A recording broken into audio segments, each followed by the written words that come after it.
Chapter 6. Is the weather good for fishing? We must think what to do, Papa said. They are suspicious now.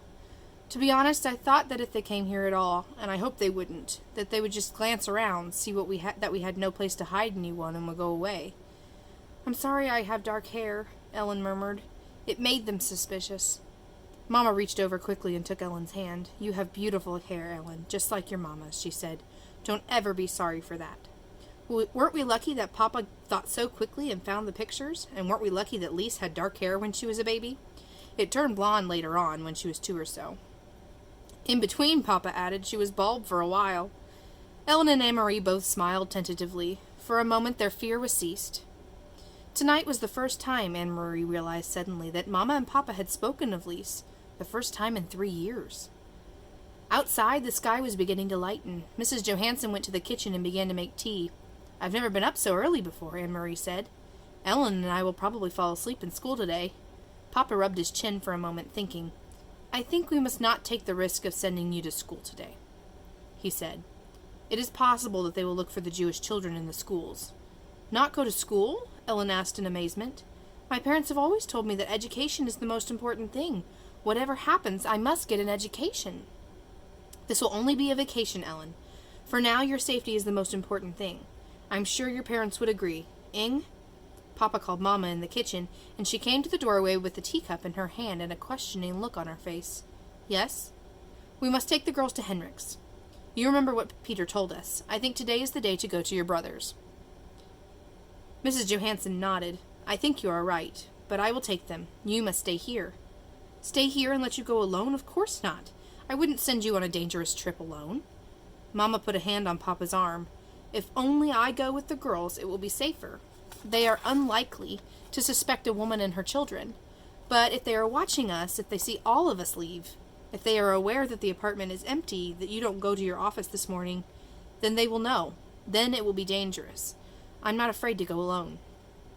It was very seldom that Mama disagreed with Papa. Anne-Marie watched his face and knew that he was struggling with the decision. Finally, he nodded reluctantly. I will pack some things, Mama said. What time is it? Papa looked at his watch. Almost 5, he said. Henrik will still be there. He leaves around 5. Why don't you call him? Papa went to the telephone. Ellen looked puzzled. Who is Henrik? Where does he go at 5 in the morning? She asked. Anne-Marie laughed. He's my uncle, my mother's brother, and he's a fisherman. They leave very early, all the fishermen each morning. Their boats go out at sunrise. Oh, Ellen, she went on, you will love it there. It is where my grandparents lived, where Mama and Uncle Henrik grew up. It is so beautiful. Right on the water, you can stand at the edge of the meadow and look across to Sweden. She listened while Papa spoke on the telephone to Uncle Henrik, telling him that Mama and the children were coming for a visit. Ellen had gone into the bathroom and closed the door. Mama was still in the kitchen, so only Anne-Marie was listening. It was a very puzzling conversation. So, Henrik, is the weather good for fishing? Papa asked cheerfully and listened briefly. Then he continued, I'm sending Ing to you today with the children, and she will be bringing you a carton of cigarettes. Yes, just one, he said, after a moment. Anne-Marie couldn't hear Uncle Henrik's words. But there are a lot of cigarettes available in Copenhagen now, if you know where to look, he went on. And so there will be others coming to you as well, I'm sure. But it wasn't true. Anne-Marie was quite certain it wasn't true. Cigarettes were the thing that Papa missed, the way Mama missed coffee. He complained often. He had complained only yesterday that there were no cigarettes in the stores. The men in his office, he said, making a face, smoked almost anything, sometimes dried weeds rolled in paper, and the smell was terrible. Why was Papa speaking that way, almost as if he were speaking in code? What was Mama really taking to Uncle Henrik? Then she knew. It was Ellen. The train ride north along the Danish coast was very beautiful. Again and again they could see the sea from the windows. Anne-Marie had made this trip often to visit her grandparents when they were alive, and later after they were gone to see the cheerful, sun-tanned, unmarried uncle whom she loved. But the trip was new to Ellen, who sat with her face pressed to the window watching the lovely homes along the seaside, the small farms and villages. Look, Anne-Marie exclaimed and pointed to the opposite side. It's Klampenborg. And the deer park. Oh, I wish we could stop there, just for a little while. Mama shook her head. Not today, she said. The train did stop at the small Klampenborg station, but none of the few passengers got off. Have you ever been there, Ellen? Mama asked, but Ellen said no. Well, someday you will go. Someday you will walk through the park and you will see hundreds of deer, tame and free. Kirsty wriggled to her knees and peered through the window. "I don't see any deer," she complained. "They are there, I'm sure," Mama told her. "They're hiding in the trees." The train started again. The door at the end of their car opened, and 2 German soldiers appeared. Anne-Marie tensed. Not here, on the train too? They were everywhere. Together the soldiers strolled through the car, glancing at passengers, stopping here and there to ask a question. One of them had something stuck in his teeth. He probed with his tongue and distorted his own face. Anne-Marie watched with a kind of frightened fascination as the pair approached. One of the soldiers looked down with a bored expression on his face. "Where are you going?" he asked. "Galilei," Mama replied calmly. "My brother lives there. We are going to visit him." The soldier turned away, and Anne-Marie relaxed. Then, without warning, he turned back. "Are you visiting your brother for the New Year?" he asked suddenly. Mama stared at him with a puzzled look. "New Year?" she asked. "It is only October." "And guess what?" Kirsty exclaimed suddenly in a loud voice, looking at the soldier. Anne-Marie's heart sank, and she looked at her mother. Mama's eyes were frightened. "Shh, Kirsty," Mama said. "Don't chatter so." But Kirsty paid no attention to Mama as usual. She looked cheerfully at the soldier, and Anne-Marie knew what she was about to say. "This is our friend Ellen, and it's her New Year." But she didn't. Instead, Kirsty pointed at her feet. "I'm going to visit my Uncle Henrik," she chirped, "and I'm wearing my brand new shiny black shoes." The soldier chuckled and moved on. Anne-Marie gazed through the window again. The trees, the Baltic Sea, and the cloudy October sky passed in a blur as they continued north along the coast. "Smell the air," Mama said, when they stepped off the train and made their way to the narrow street. "Isn't it lovely and fresh? It always brings back memories for me." The air was breezy and cool and carried the sharp, not unpleasant smell of salt and fish. High against the pale clouds, seagulls soared and cried out as if they were mourning. Mama looked at her watch. "I wonder if Henrik will be back yet. But it doesn't matter, the house is always unlocked. Come on, girls, we'll walk. It isn't far, just a little under 2 miles. And it's a nice day. We'll take the path through the woods instead of the road. It's a little longer, but it's so pretty." "Didn't you love the castle when we went through Helsingor, Ellen?" Kirsty asked. She had been talking about Kronborg Castle ever since they had seen it, sprawling massive and ancient beside the sea from the train. "I wish we could have stopped to visit the castle. Kings live there, and queens." Anne-Marie sighed in exasperation with her little sister. "They do not," she said. "They did in the old days, but there aren't any kings there now. Denmark only has 1 king anyway, and he lives in Copenhagen." But Kirsty had pranced away, skipping along the sidewalk. "Kings and queens," she sang happily, "kings and queens." Mama shrugged and smiled. "Let her dream, Anne-Marie. I did the same when I was her age." She turned, leading the way along a tiny twisting street, heading toward the outskirts of the village. "Things have hardly changed here since I was a girl," she said. "My Aunt Getty lived here in that house," and she pointed, "and she's been dead for years. But the house is the same. She always had wonderful flowers in her garden." She peered over the low stone wall and looked at the few flowering bushes as they passed the house. "Maybe they still do, but it's the wrong time of year. There are just those few chrysanthemums left. And see, over there," she pointed again. "My best friend, her name was Helena, lived in that house. Sometimes I used to spend the night with her, but more often she came to my house on weekends. It was more fun to be in the country. My brother Henrik always teased us, though," she continued with a chuckle. "He told us ghost stories and scared us half to death." The sidewalk ended, and Mama turned onto a dirt path bordered by trees. "When I walked each morning into town for school," she said, "my dog followed me this far. At the end of the path, he turned and went back home. I guess he was a country dog and didn't like town. And do you know what?" she went on, smiling.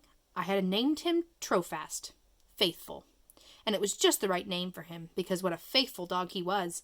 Every afternoon he was always right here, waiting for me to return. He knew the right time somehow. Sometimes, as I come around this bend, even today, I feel as if I might come upon Trofast, waiting still with his tail wagging." But the path was empty today.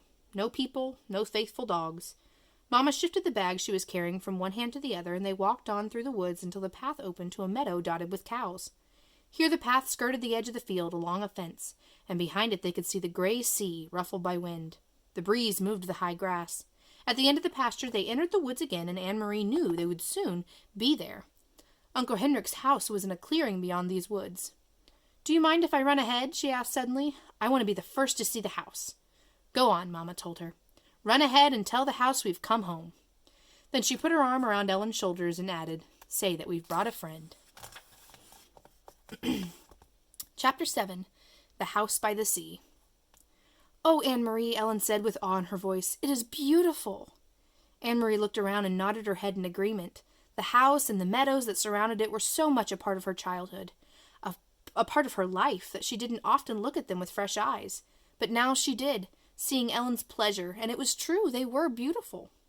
The little red-roofed farmhouse was very old, its chimney crooked, and even the small shuttered windows tilted at angles. A bird's nest, wispy with straw, was half hidden in the corner where the roof met the wall above a bedroom window. Nearby, a gnarled tree was still speckled with a few apples, now long past ripe. Mama and Kirsty had gone inside, but Anne-Marie and Ellen ran across the high-grassed meadow through the late wildflowers. From nowhere, a gray kitten appeared and ran beside them, pouncing here and there upon imagined mice, pausing to lick its paws and then darting off again.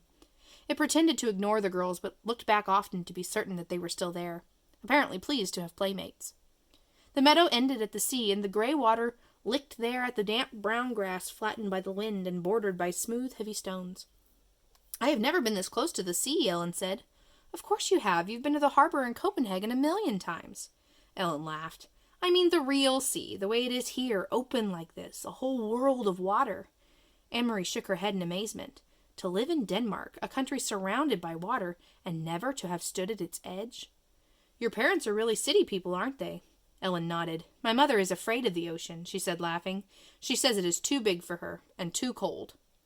The girls sat on a rock and took off their shoes and socks. They tiptoed across the damp stones and let the water touch their feet. It was cold. They giggled and stepped back. Anne-Marie leaned down and picked up a brown leaf that floated back and forth with the movement of the water. "Look," she said, "this leaf may have come from a tree in Sweden. It could have blown from a tree into the sea and floated all the way across. See over there," she said, pointing. "See the land, way across there? That's Sweden." Ellen cupped one hand over her eyes and looked across the water at the misty shoreline that was another country. "It's not so very far," she said. "Maybe," Anne-Marie suggested, "standing over there are two girls just our age looking across and saying, 'That's Denmark.'" They squinted into the hazy distance, as if they might see Swedish children standing there and looking back. But it was too far. They saw only the hazy strip of land and two small boats bobbing up and down in the gray ruffles of separating water. "I wonder if one of those is your Uncle Henrik's boat," Ellen said. "Maybe, I can't tell. They're too far away. Uncle Henrik's boat is named the Ingeborg," she told Ellen, "for Mama." Ellen looked around. "Does he keep it right here? Does he tie it up so that it won't float away?" Anne-Marie laughed. "Oh, no. In town at the harbor there's a big dock, and all the fishing boats go and come from there. That's where they unload their fish. You could smell it. At night they are all there, anchored in the harbor." "Anne-Marie! Ellen!" Mama's voice came from across the meadow. The girls looked around and saw her waving to them. They turned, picked up their shoes, and began walking toward the house. The kitten, who had settled comfortably on the stony shore, rose immediately and followed them. "I took Ellen down to show her the sea," Anne-Marie explained when they reached the place where Mama waded. "She'd never been that close before. We started to wade, but it was too cold. I wish we had come in the summer so we could swim." "It's cold even then," Mama said. She looked around. "You didn't see anyone, did you? You didn't talk to anyone?" Anne-Marie shook her head. "Just the kitten." Ellen had picked it up, and it lay purring in her arms as she stroked its small head and talked to it softly. "I meant to warn you. You must stay away from people while we are here." "But there's no one around here," Anne-Marie reminded her. "Even so, if you see anyone at all, even someone you know, one of Henrik's friends, it is better if you come in the house. It is too difficult, maybe even dangerous, to explain who Ellen is." Ellen looked up and bit her lip. "There aren't soldiers here, too?" she asked. Mama sighed. "I'm afraid there are soldiers everywhere, and especially now. This is a bad time. Come in now and help me fix supper. Henrik will be home soon. Watch the step there, it's loose. Do you know what I have done? I found enough apples for applesauce. Even though there is no sugar, the apples are sweet. Henrik will bring home some fish, and there is wood for the fire, so tonight we will be warm and well fed." "It is not a bad time then," Anne-Marie told her. "Not if there is applesauce." Ellen kissed the kitten's head and let it leap from her arms to the ground. It darted away and disappeared in the tall grass. They followed Mama into the house. That night the girls dressed for bed in the small upstairs bedroom they were sharing, the same bedroom that had been Mama's when she was a little girl. Across the hall, Kirsty was already asleep in the wide bed that had once belonged to Anne-Marie's grandparents. Ellen touched her neck after she had put on Anne-Marie's flower-sprigged nightgown, which Mama had packed. "Where's my necklace?" she asked. "What did you do with it?" "I hid it in a safe place," Anne-Marie told her. "A very secret place where no one will ever find it, and I will keep it there for you until it is safe for you to wear it again." Ellen nodded. "Papa gave it to me when I was very small," she explained. She sat down on the edge of the old bed and ran her fingers along the handmade quilt that covered it. The flowers and birds, faded now, had been stitched onto the quilt by Anne-Marie's great-grandmother many years before. "I wish I knew where my parents were," Ellen said in a small voice as she outlined one of the appliqued birds with her fingers. Anne-Marie didn't have an answer for her. She patted Ellen's hand, and they sat together silently. Through the window they could see a thin, round slice of moon appear through the clouds against the pale sky. The Scandinavian night was not very dark yet, though soon, when winter came, the night would be not only dark, but very long night skies beginning in the late afternoon and lasting through the morning. From downstairs they could hear Mama's voice and Uncle Henrik's talking, catching up on news. Mama missed her brother when she hadn't seen him for a while, Anne-Marie knew. They were very close. Mama always teased him gently for not marrying. She asked him, laughing, when they were together, whether he had found a good wife yet, one who would keep his house tidier. Henrik teased back, and told Mama that she should come to Gillelehay to live again so that he wouldn't have to do all the chores by himself. For a moment, to Anne-Marie, listening, it seemed like all the earlier times, the happy visits to the farm in the past, with summer daylight extending beyond bedtime, with the children tucked away in the bedrooms and the grown-ups downstairs talking. But there was a difference. In the earlier times she had always overheard laughter. Tonight there was no laughter at all.